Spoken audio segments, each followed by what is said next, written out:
All right, guys, this is how to assemble your new belt. Get rid of all your packaging.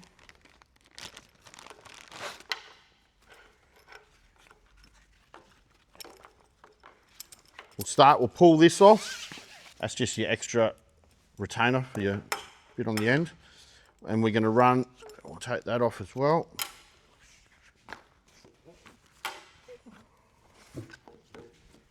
Run him in there. It's easier to keep this nice and flat. Just run it through there. And you can see him poke out the middle. Like that. Pull that through. About there, a little bit hanging out. And then we're gonna go through the respirator.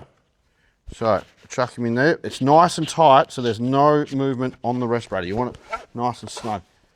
Pull that bit there in. Come back through this end. And then we're going to feed it through the other side of the belt. Just lift your respirator up.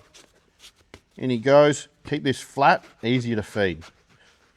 Start bringing that in until you see it pop up here. And you can grab that. Pop them out there. And then all you got to do, you want to put this back on first. That'll just hold the extra bit hanging off. And then we'll bring him through the clasp. I like to bring it on the inside, fold it back, so it's folding back into the belt. And then lock him down, chuck your little clip over there, and then away you go. You can put him on, just like that. Easy.